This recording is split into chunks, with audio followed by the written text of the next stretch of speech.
Did you start off the year by doing dry January? For many Americans, it's a yearly ritual to abstain from alcohol for an entire month. It's a refreshing way to kick off the new year and reset after a not-so-healthy holiday season. For some, this period can also be a wake-up call by exposing how alcohol impacts the body and mind. For author Anne Grace, this reliance spanned decades and went unchecked until she hit rock bottom. For her, booze was always a way to blow off steam, unwind, celebrate, and socialize. When I started to question my drinking, I actually ended up drinking more, not less, over time, because as I started to question it, I thought, oh, this is going to be easy to just cut back. But it didn't turn out to be all that easy to just cut back, because I really believed all of the things I believed about alcohol, that it relaxed me, that it helped me loosen up.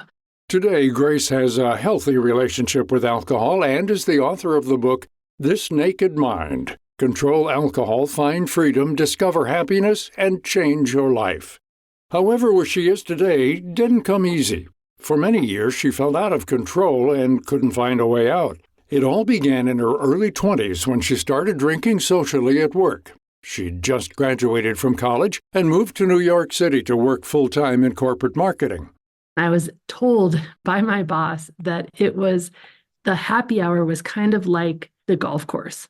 It was where the deals were done. It was where people got to know your name. It was where your career was made or lost. And so even though I didn't drink, I better start showing up to happy hour and learn how. And I did. I actually made it a mission to sort of learn how to drink.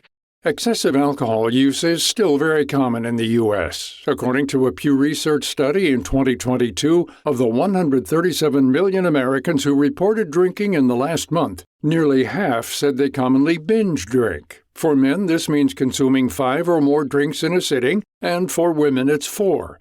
It's well studied that this kind of consumption over time increases the risk of cancer, heart disease, depression, and other health issues. For Grace, she was well aware of these risks, but couldn't stop. She rationalized her excessive drinking by setting some ground rules. She'd usually avoid hard liquor and would instead opt for red wine because that, in her mind, was healthier. But it doesn't matter whether it's wine, cocktails, or beer, it's the alcohol that causes the harm and not the beverage. However, to Grace, these drinks were a tool to her success. In her eyes, it's what made her funnier, smarter, more relaxed, and so on. The interesting thing about alcohol is that over time, all of the other sort of coping mechanisms I had to just be human, like exercise or getting together with friends, they all kind of started to evolve or were replaced by alcohol.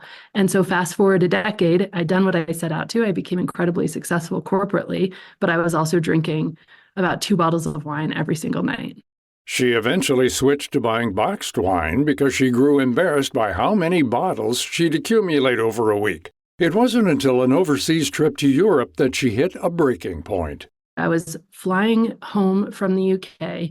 I had been super drunk the night before. I had gotten up and I went into the hotel restaurant to get a drink on my way to the airport at 6 a.m. I thought I would have a mimosa, which was okay for a morning drink. And I went in there and I ordered a mimosa, and she said that it was too early for her to open the champagne.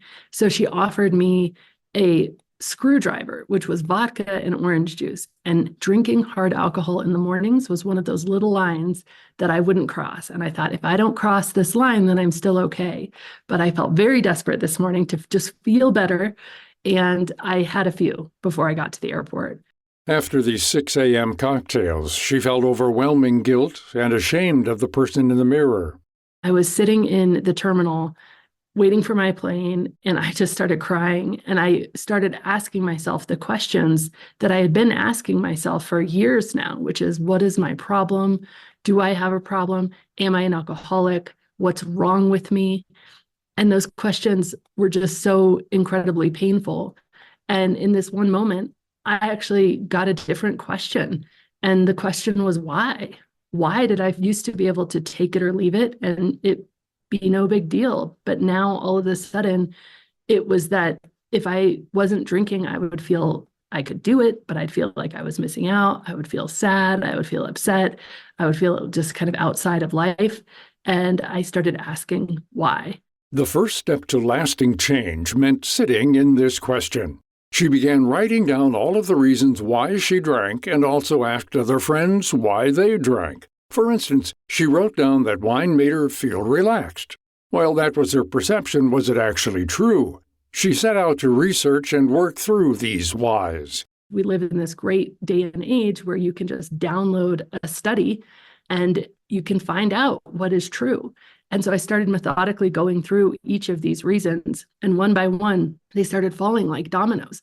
All of these things that I believed about alcohol, that it relaxed me, it doesn't relax you. It actually increases the cortisol response in the body, or that it made me happy. It doesn't make you happy. In fact, the cumulative effect of alcohol is to make you less susceptible to pleasure or joy. And you actually need it in order to feel pleasure or joy because of how it's numbed your pleasure centers in your brain. And I would learn this stuff over and over. And all of a sudden, over this process, my desire for drinking literally went away. I had rewired my mind and my thoughts and my beliefs. It's been 10 years since this shift. Today, she doesn't completely restrict herself from alcohol, but no longer feels an internal drive or desire to drink. Looking back now, she wishes she'd been more compassionate to her former self. When we get into this conflict internally about how much should I drink, when should I drink, how much is too much, I'm beating myself up because I didn't stick to my limits, all of that kind of narrative makes the problem worse because we create that internal pain and then we drink to numb out that internal pain. And I think the more effective approach is to actually let yourself off the hook in a really major way and start to get incredibly curious about why you're doing it in the first place. And it's actually curiosity that I believe is the key to what the trap we found ourselves in. When we get curious about our drinking and we start to look at our drinking and think, okay, is this actually relaxing me? Do I actually feel better after this? Why am I drinking it? Is it helping me in the ways I thought? And do that really gently with a lot of self-compassion. Then we start to wake up to our own wisdom about what's right for us instead of having to adhere to anyone else's rules for us or even our own rules for ourselves. All of these emotions, whether it's letting go of guilt or building more self-love, is a process. Even if you single out the whys and debunk each reason, there will be days where the whys will fly out the door. And that's okay. What's important is to learn from these mistakes.